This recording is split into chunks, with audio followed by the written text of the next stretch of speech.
Okay, welcome to Midas Minds. This is Tyrant 333. We're back at it, and this is where we turn thoughts, passions, and ideas into gold. Make sure you tap in with us here. This is a great channel where we're providing knowledge on all levels on business and just in life in general. We're gonna make those gears turns. We're gonna make a light bulb go off in their head, and we're gonna make a lot of things happen for you. Today, the topic of discussion is turning failures into fuel for those passions, fuel for those dreams, fuel for everything you got is going on. Failure is inevitable, but it's about how you react and respond and adapt to those failures is what's going to define you at the end of the day. So always remember that. Let's explore how you can harness the power of failure and use it to propel you to greater heights. The first step is understanding the failure. Where did you go wrong?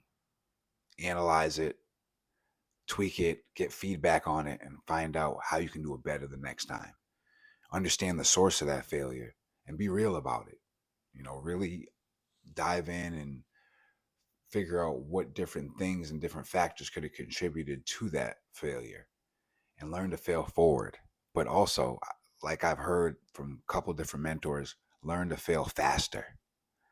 Fail as fast as you possibly can because that's how you're going to learn quicker and that's how you're going to move faster and develop faster and learn, all right, let me not bump my head again like that again. you know, that's how you really get it done is failing as fast as you possibly can. The key is to shift your mindset from viewing failure as a roadblock to seeing it as a stepping stone towards success. Another brick in the wall, brick by brick is what they say. Every failure carries a lesson. It's up to you to uncover that. Next is learning from that failure. The first step is turning failure into fuel and embrace it as a learning opportunity. But when things don't go as planned, take a step back, analyze what went wrong. Was it a lack of preparation, a miscalculation, or maybe an external factor you just couldn't anticipate? And that happens every day. Things we didn't see, we didn't calculate, we didn't write down in our graphs and our plans comes out of the woodwork and just throws us for a loop. And here we go. Now we gotta recalibrate. And hey, if you're on your toes, if you know how to adapt, you got to be ready for those changes. Even when we're not ready for those changes, have another plan ready to go, or go back at it with a different method this time. You can make the necessary adjustments and avoid repeating the same mistakes when you do these different calculations and when you look at what happened and really analyze it. And I would say the next thing you'd have to do is build some tough skin, build some resilience, because entrepreneurship ain't easy. Starting a startup business ain't easy. Even working for somebody's not easy these days for many people. So build resilience, build tough skin, know how to not take everything so personal. I would even take it so far as learn how to laugh a little. Don't take yourself so seriously. Enjoy the journey because that's what's going to make you want to do this even more. And at the same time, always go back to your why.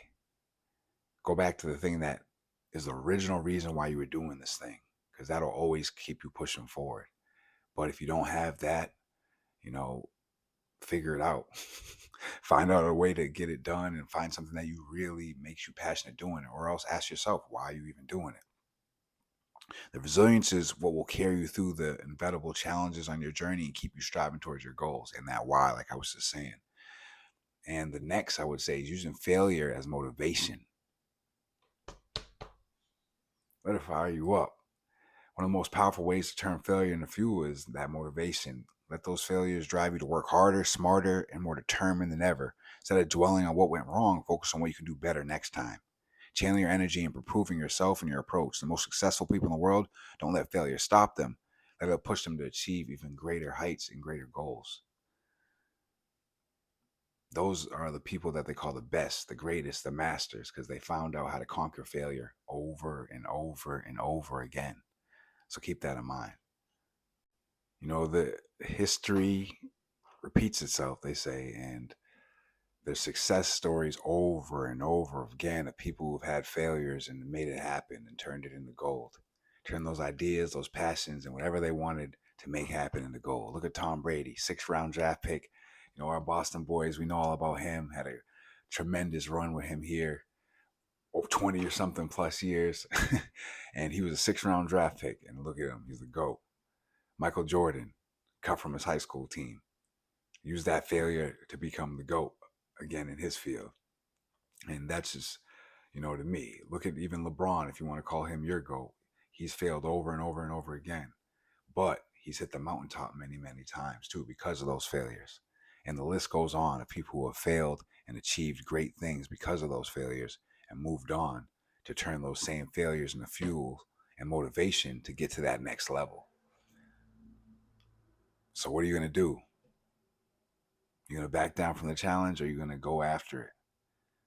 And that's a question for you to answer for yourself. But turning failures into fuel is about bracing these challenges, learning from your mistakes, and using setbacks as a stepping stone to success. The road to success is rarely a straight line, and failure is part of your journey. But with the right mindset, you can transform every failure into an opportunity to grow. So next time you face a setback, remember that you have the power to turn your failures into fuel and keep it going on a higher level. And it's never too late.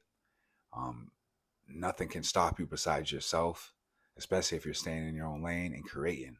Because when you're a creator, there's nothing to compare to besides what you're creating yourself. How can you create and make it better and do it better the next time? And the more you do it, the more repetition you put into it, and the more that C word, consistency you put into it, the better and better and better you will get, and the more results you will see from that craft of what you're doing there. And this is Midas Minds. Again, we're here to inspire you every day, and we're here turning thoughts, passions, and ideas into gold. And always remember, the mind is powerful.